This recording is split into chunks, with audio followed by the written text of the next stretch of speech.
Hello everybody, welcome to Subuti miss channel. So हम solve कर रहे हैं प्रैक्टिकल क्वेश्चंस प्रीवियस ईयर के for PGT commerce different exams के केवीएस एनवीएसडी ट्रिपल एसपी, जो आपके आने वाले पीजीटी कॉमर्स के एग्ज़ाम के लिए बहुत ज़्यादा हेल्पफुल रहने वाले हैं। तो चलिए स्टार्ट करते हैं। Question number 1. The ending balance of owner's equity is rupees 1,02,000. During the year, the owner contributed rupees 15,000 and withdrew rupees 6,000. If the firm had a net income of rupees 13,000 for the year, what was the beginning owner's equity? So, beginning owner's equity निकालनी है। कैसे निकालेंगे? जो ending balance है हमारे पास 102,000, उसमें से honour ने कंट्रीब्यूट किया था 15,000 को, उसको माइनस कर देंगे। ड्राइंग थी 6,000 की, उसको ऐड कर देंगे और फिर नेट इनकम थी 13,000 की, उसको माइनस कर देंगे। सो सॉल्व करके आपका ये आंसर आ जाएगा 80,000। Option number A is the correct answer. Second question, a machinery was purchased and installed on 1st April 2015 by X Limited, costing rupees 5 lakh with projected useful life of 10 years and at estimated salvage value for rupees 50,000. If the company charges depreciation at 20% by diminishing balance method, amount of depreciation to be charged in second year. तो second year में कितना amount लगेगा depreciation पे? So 5 lakh diminishing balance method है, ठीक है, straight line नहीं है। तो 5 लाख पे फर्स्ट ईयर पे लग जाएगा 20%, यानी कि 1 लाख।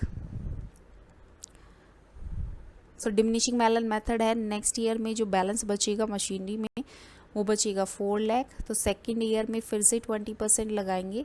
सो ये आ जाएगा 80,000 का depreciation. Option number C is the correct answer.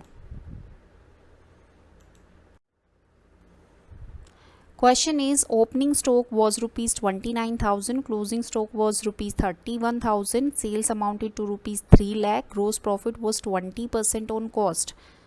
What was the inventory turnover ratio? Inventory turnover ratio क्या होता है हमारा? COGS अपॉन में average stock, right. So average stock निकाल लेते हैं। Average stock, opening stock 29,000 plus में closing stock 0,000, 60,000 divide by 2। So average stock हमारा निकल के आ गया 30,000 का। COGS, तो ग्रॉस प्रॉफिट क्या है? 25% ऑन कॉस्ट है, यानी कि ये टोटल कितना है? 125% है सेल्स, राइट। सो इसका 100% निकालेंगे तो कैसे निकालेंगे? 100 अपॉन 125, राइट। सो ये आपका निकल के आ जाएगा COGS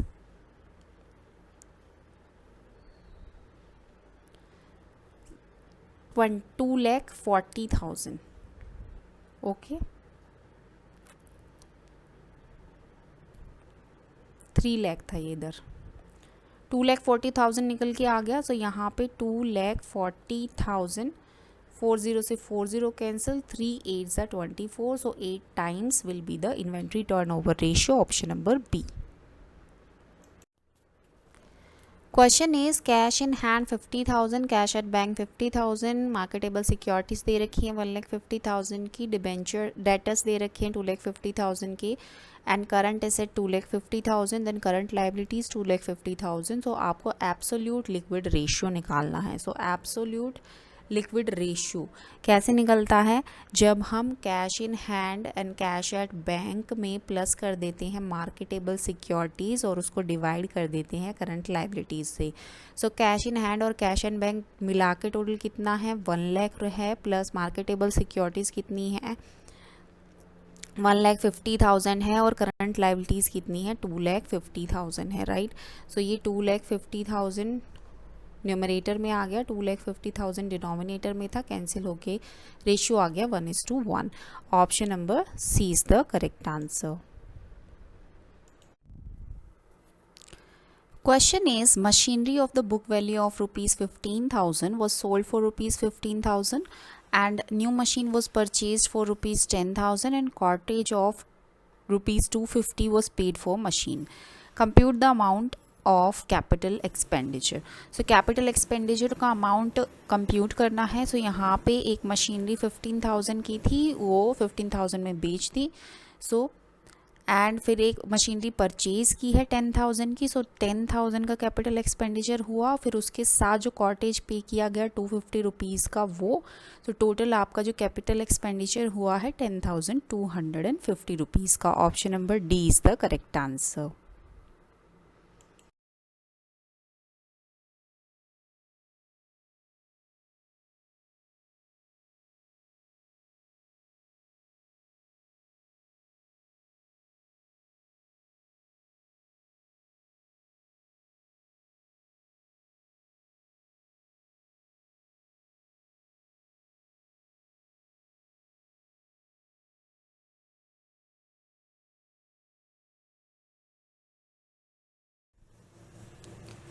Next question is A and B share profits and losses in the ratio of 4:3. They admit C for 1/8 share in the profit.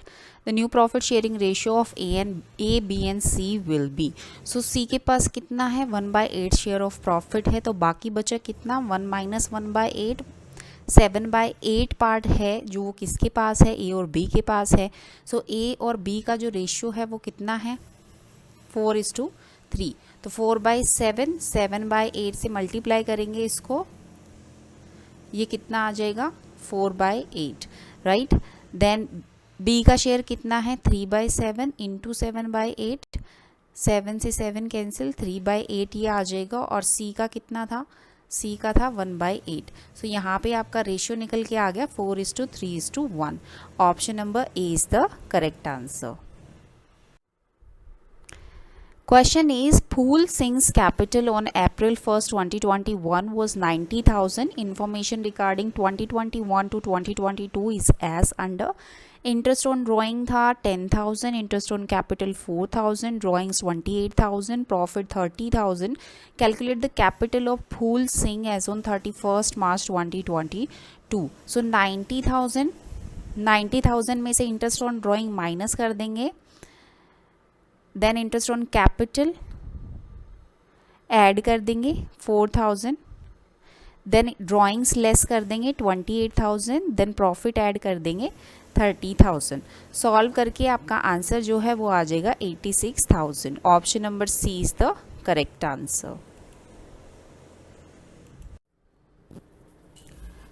Next question is information given है, टोटल सेल्स 4,40,000 है, return inward 40,000 है, gross profit 1 lakh है, closing stock 1,20,000 है और excess of closing stock over opening stock, जो closing stock है वो opening stock से 40,000 ज़्यादा है, तो इसका मतलब ओपनिंग स्टॉक कितना होगा 80,000 होगा, राइट। सो आपको स्टॉक टर्नओवर रेशियो निकालना है। स्टॉक टर्नओवर रेशियो क्या होता है, cost of goods sold upon में एवरेज इन्वेंट्री होता है, right.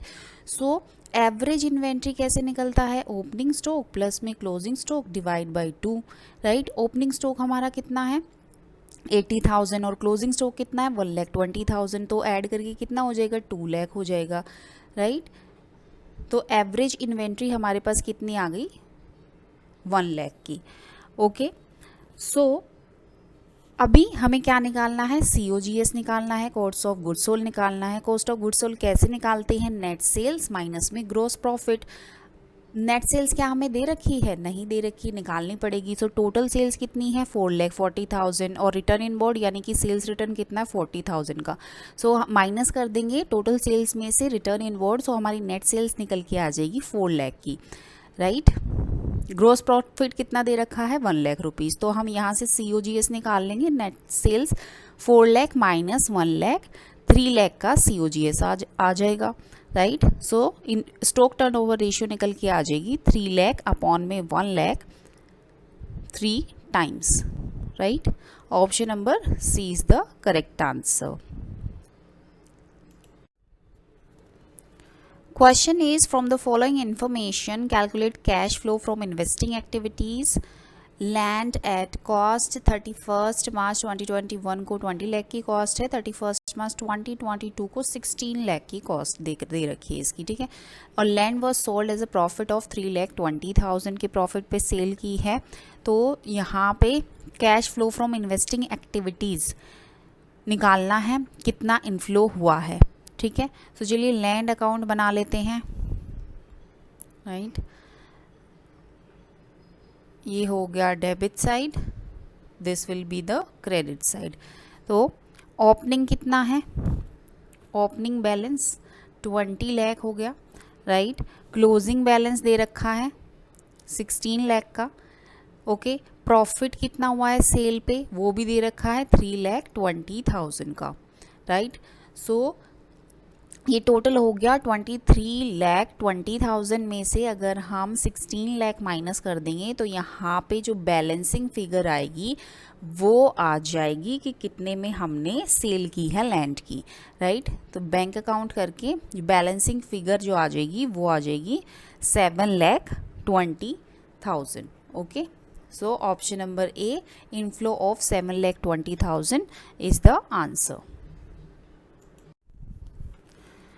Question is, which of the following transaction will not result into flow of cash? So flow of cash नहीं है इनमें से, इन ऑप्शन में से इसमें से फ्लो ऑफ कैश नहीं होगा। Redemption of 8% debenture 7 lakh, so ये आउटफ्लो ऑफ कैश होगा श्योर। ऑप्शन बी है issue of preference share, 2 lakh rupees के प्रेफरेंस शेयर्स इशू किए हैं, तो this will be your inflow of cash. Sale of plant option C 3,50,000, so that will be your inflow of cash. Option number D, cash deposited in bank 30,000. So cash deposited in bank is not the inflow or outflow of cash, as cash includes both cash and bank balance for the purpose of cash flow statement. So option number D is the correct answer. So thank you so much. अगर आपको content अच्छा लग रहा है तो मेरे channel को subscribe कीजिए, लाइक कीजिए और ऐसे ही बने रहिए सुबोधि मिस चैनल के साथ। मैं आपके लिए ऐसे ही और वीडियोस लेके आती रहूँगी और आपकी प्रिपरेशन को इन्हेंस करते रहेंगे। Thank you so much.